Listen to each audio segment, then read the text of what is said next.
Yes, contract. Yes, but after that, he broke this ceasefire.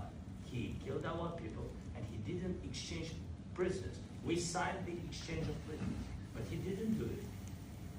What kind of diplomacy, GD, you are speaking about? What do you mean?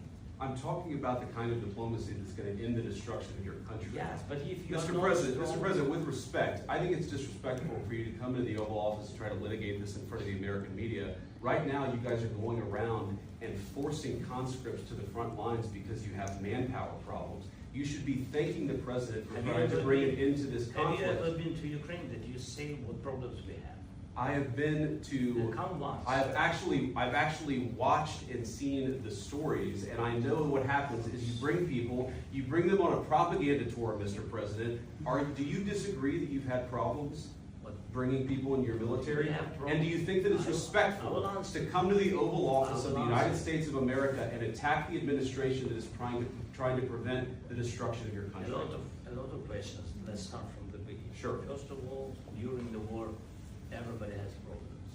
Even you, but you have nice ocean and don't feel now, but you will feel it in the future. God bless. You don't know that. God bless. You don't God know bless. that. You will not have a war. Don't tell us what we're going to feel.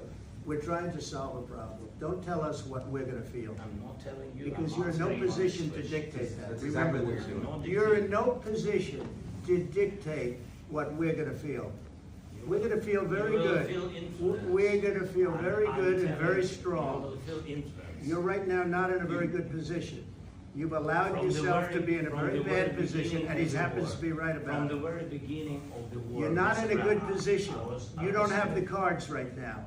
With us, you start having cards. But right now, you don't. Yeah, you're playing cards. You're playing cards. You're gambling with the lives of millions of people. You're gambling with World War III. You're gambling with World War III. And what you're doing is very disrespectful to the country, this country. That's back to you. Far more than a lot of people said they should have. Have you said thank you once this entire meeting? No, in this entire meeting, you said thank you. You went to Pennsylvania and campaigned for the opposition in October. Offer some words of appreciation for the United States of America and the president who's trying to save your country. Please, you think that if you will speak very loudly about the war, He's not speaking loudly. He's not speaking loudly. Your country is in big trouble. Wait a minute. No. You've done a lot of talking. Your country is in big trouble. I know. You're not winning. You're not winning this. You have a damn good chance of coming out okay because of us. Mr. President, we are staying in our country, staying strong from the very beginning of the war. We've been alone. And we are thankful. I said thanks. You haven't been alone. You haven't been alone.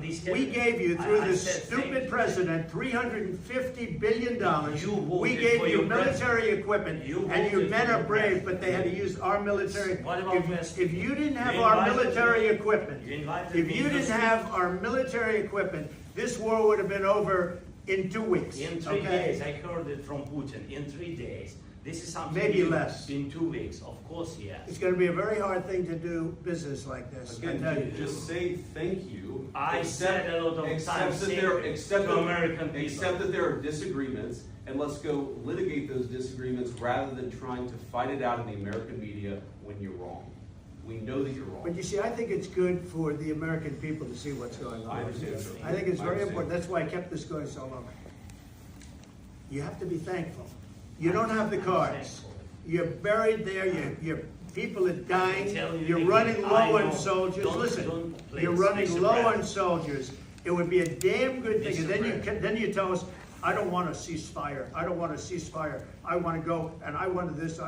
Look, if you could get a ceasefire right now, I tell you, you take it so the bullets stop flying and your men stop getting killed. Of course we want to stop the war. But you're saying you don't want a ceasefire. I want a ceasefire because you'll get a ceasefire faster than an agreement. Ask our people about a ceasefire, what they think. That wasn't with me. That wasn't with me.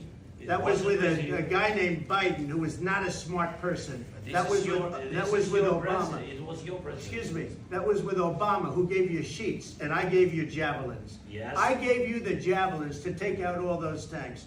Obama gave you sheets. In fact, the statement is, Obama gave sheets and Trump gave javelins.